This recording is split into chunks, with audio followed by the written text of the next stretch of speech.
From being massively excited about his role to suddenly doing a full 360 on his stance only a few months before the release. Here's one film that Jim Carrey regretted the most. You can stay guessing, but I bet you didn't know. He hated being a part of Kick-Ass 2. Now, you gotta admit, this man possesses the most unique style. This is just the beginning. Together we can make a real difference.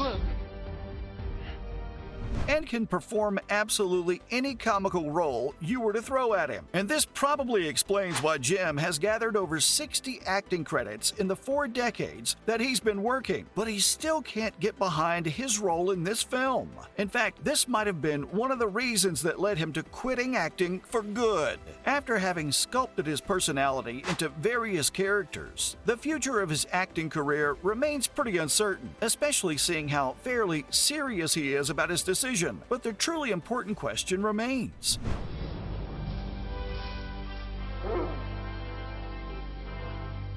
Why did he hate his Kick-Ass role so much? I mean, I get it. His portrayal as Colonel Stars and Stripes in the film may not be as memorable as his other classic roles. You want to hit with open palm and pivot. Open palm and pivot. You're going to grab the back.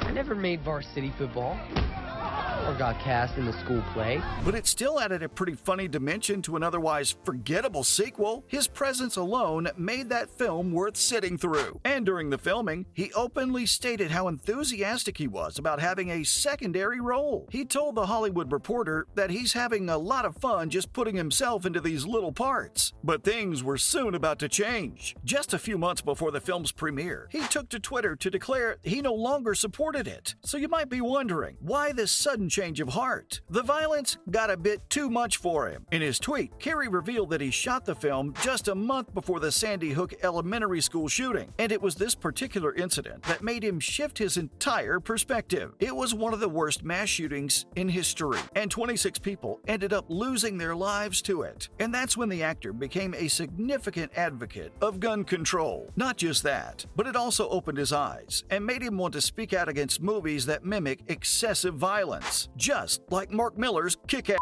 Since then, the actor has been more cautious in his casting choices, as you might have noticed in his later roles. He openly refuses to be a part of films that promote any type of violence. But there's more to his activism. People should get what they deserve. Family living in the street deserves a hot meal.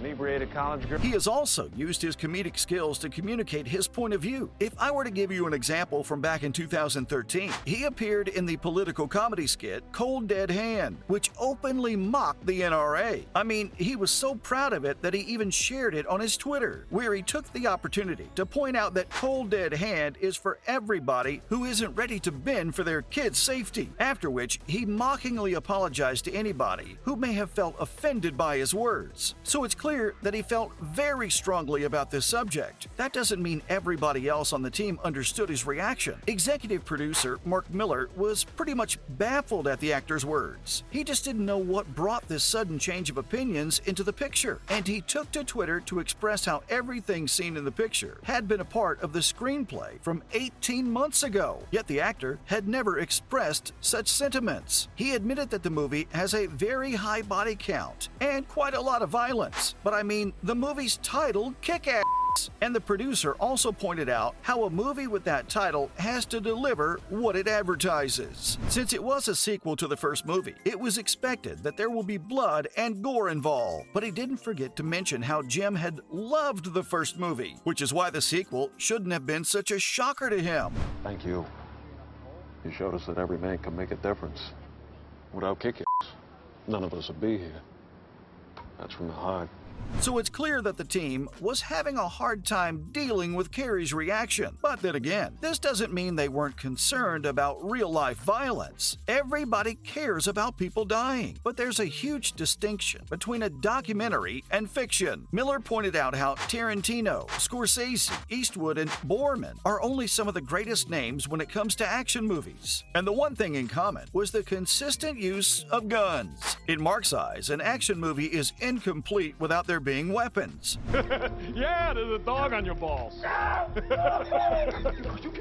You want money? because it just wouldn't do justice to the storyline. But then again, Kick-Ass 2 wasn't going to make it big anyway. It was probably one of his most underwhelming roles, especially when you compare it to the loads of iconic roles he's had in the past. Jim is mostly known for his exceptional sense of humor, and perhaps this action movie didn't fit his vibe, even though he doesn't even use the gun that he carries during the movie. He's just been perceived as an openly violent type of guy. If you were to try and think of all the roles where he's been the bad guy, it's usually a wickedness that you can only see in his eyes. A lot like his roles in The Cable Guy. Now this movie was a comedy, but trust me, there was a brand new edge to Jim's performance over here. Well, look who decided to show. You were supposed to be here 4 hours ago. Was I? He had a certain kind of wilderness around him, and it was one of the very first times that he wasn't just trying to make people laugh. Instead, there was a sort of evil that added a lot of personality to his character, and that too, without the use of any violence. You could tell that this man wasn't the good guy at all, but you could also tell that his evil simply stemmed from wanting to be noticed. And these kinds of harmless roles are probably what Carrey envisioned for himself. Actors like him love being in control, specifically because of how experienced they are with different genres. And sometimes he just didn't like when something contradicted his stance on things. I knew I'd get you on the phone that way. Listen, that equipment is going to be history soon. Let's break the cherry on that karaoke machine. This is exactly what director Peter Weir said about the guy, because he was quite brilliant with The Truman Show. Without a doubt, this was one of his most iconic roles. And the message it gave was also super significant, because it truly made you think about things.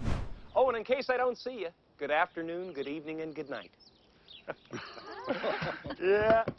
Morning, Truman. Morning, Spencer.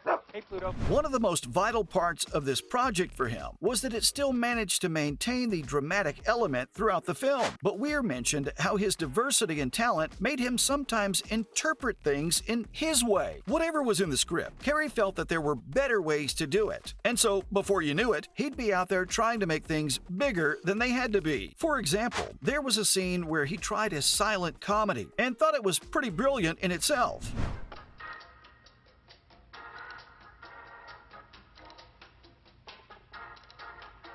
It just didn't fit into the tone of the film, which is why it had to be scrapped. But there have been countless instances where he's taken control and made things better, like the way he managed to make you feel for Truman every step of the way. As you saw the character reach its absolute breaking point, it wouldn't have been possible to feel the impact if it wasn't for the actor's brilliance. But this same brilliance was probably why he just couldn't allow himself to feel comfortable with his role in Kick-Ass. So there you have it, folks. The movie he regretted doing the most.